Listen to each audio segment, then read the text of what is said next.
भाई साहब, अगर ये लोग इन्होंने वाकई पैसा नहीं लिया था और जैसा मरियम नवाज साहिबा कह रही हैं और बिलावल भुट्टो जरदारी साहब कह रहे हैं कि नून लीग और पीपल्स पार्टी के टिकट जो है उसकी वजह से ये सारा का सारा मामला हुआ है, तो टिकट की अगर उन्हें उम्मीद है तो उन्हें क्यों नहीं देना चाहिए हफ्ते को? जो काम सीक्रेटली किया वो खुलेआम क्यों नहीं करेंगे वो? देखिए, टिकट की बात नहीं है। तकरीबन 30 से ज़्यादा लोग थे जो वोट देना चाहते थे, उनमें से बहुत से ने वोट दिया है। टिकट की डिमांड वहाँ पे जब बात होती है तो वो ज़रूर ये बात करते हैं। उनमें से कुछ लोग, हर शख्स ने बात नहीं की। जो बात सब ने की वो ये थी कि ये हुकूमत एक नाकाम हुकूमत है, ये वज़ीर-ए-आज़म नाकाम है, हम हल्के में जाने के काबिल नहीं रहे, हम मुल्क के मसाइल हल नहीं कर सके, अवाम को हमने सिर्फ महंगाई के अलावा कुछ नहीं दिया, तो हम इस हुकूमत के हक़ में नहीं हैं। ये हर शख्स ने ये बात की। उसके बाद यकीनन जो हल्के की सियासत डिस्कस होती है कि मुस्तकबिल में क्या होगा, वो बातें सेकेंडरी हैं। हर शख्स का सिर्फ एक मौक़िफ़ था कि हम इस हुकूमत से तंग हैं, इससे जान छुड़ाना चाहते हैं।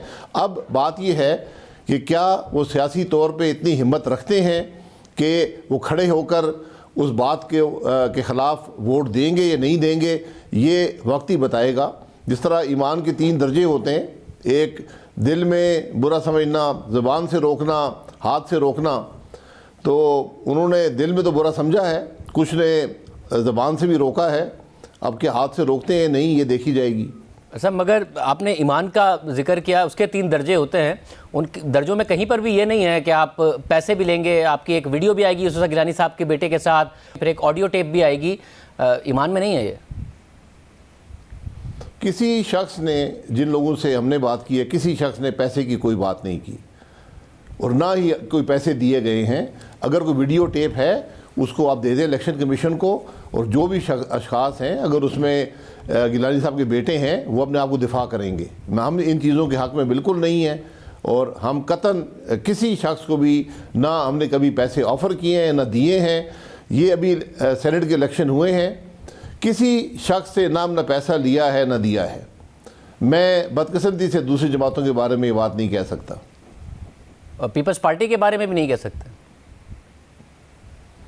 पीपल्स पार्टी के देखें, अगर आपको कोई शहादत है, कोई ऐसी बात हुई है कि उनके पास वोट नहीं थे और उन्होंने सीट हासिल कर ली, ये एक शहादत होती है कि अगर एक जमात के पास एक जगह में वोट्स ही ना हो और वो वहाँ से मुंतखब हो जाए, तो ये यकीनन सवालिया निशान इस पर उठता है।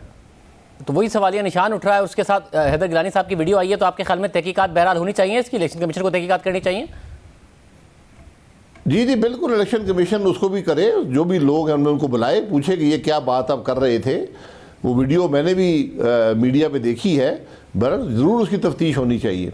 और अब्बासी साहब, आज मरियम नवाज साहिबा ने कहा, आज सुबह मुलाकात हुई आर्मी चीफ की और DGISI की, और आज मरियम नवाज साहिबा ने कहा कि इस तरीके से नहीं होना चाहिए था, जो ऑप्टिक्स हैं, जो विजुअल्स हैं, वो इस तरह नहीं आने चाहिए। इसके बाद जबकि कल एक शिकस्त हुई है और जो भी सारा का सारा मामला हुआ है, आपने कल कहा कि 11 बजे तक इदारे न्यूट्रल थे, उसके बाद वो एक्टिव हुए हैं, वरना ज़्यादा वोट यूसुफ गिलानी साहब को पड़ते। अच्छा, बैक टू बैक वाक़यात हैं। डस्का का इलेक्शन देखें, इलेक्शन कमीशन की उसके बाद पोजीशन देखें, फिर सुप्रीम कोर्ट में ओपन बैलेट के हवाले से इलेक्शन कमीशन की पोजीशन देखें, फिर हमजा शहबाज साहब की जमानत पर रिहाई का मामला। तो बैक टू बैक वाक़यात हैं जो इस बात को बताते हैं कि इदारों की मुदाखलत नहीं है। मगर आप कह रहे हैं 11 बजे के बाद मामला बदल गया, हालांकि गिलानी साहब उसके बावजूद भी आप कह रहे हैं कि जीत गए। फिर मरियम नवाज साहिबा जो भी हैं, वज़ीर आज़म हैं, आपका जो भी एतराज़ है, इदारे के सरबराहों से ना मिले।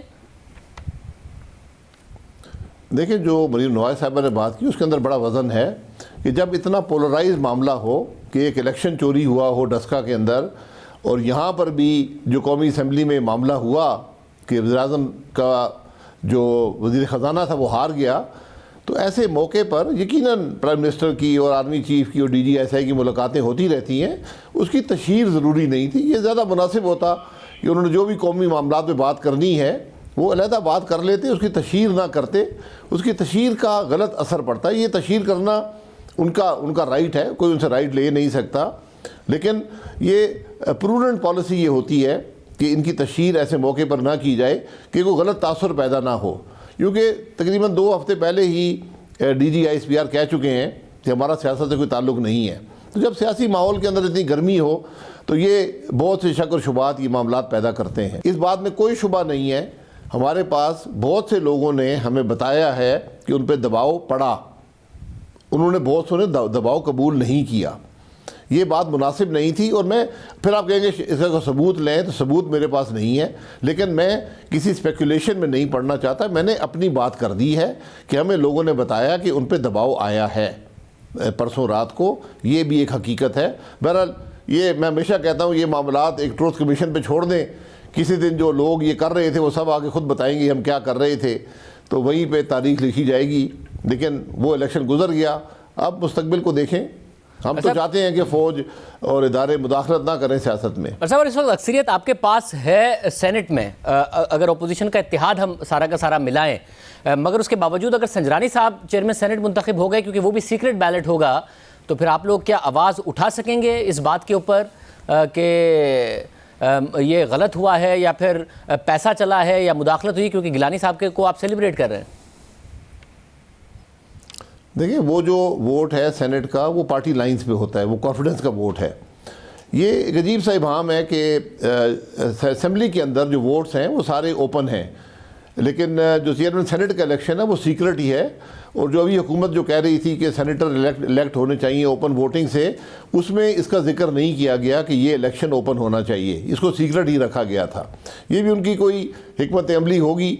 बहरहाल इसमें पहले भी ख़राबी पैदा हुई है 2018 में, और उससे बड़ी ख़राबी पैदा हुई अदम एतमाद के दौरान, और फिर इस दफ़ा ये मामला मुतनाज़ा बन जाएगा। मुझे पूरा यकीन है कि जो भी जीता आपको उसमें इबाम नज़र आएगा कि जो वोट्स उस ग्रुप को पढ़ने चाहिए थे उससे कम या ज़्यादा पड़ेंगे।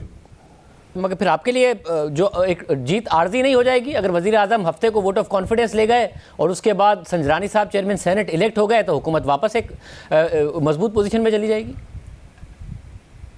ये जीत हार सियासत में नहीं होती, लेकिन इस सारे मामले में जमहूरियत हार रही है और सियासत हार रही है कि वज़ीर आज़म साहब ऐसे लोगों से वोट ऑफ कॉन्फिडेंस की तवक्को रखते हैं, उनको डरा धमका कर या उनके सियासत पर खेल कर जो उनके साथ नहीं है। तो सियासत ही नुकसान यहाँ उठाती है और जमहूरियत ही नुकसान उठाती है। क्या ऐसे मुल्क का भला होगा? मेरा नहीं ख्याल।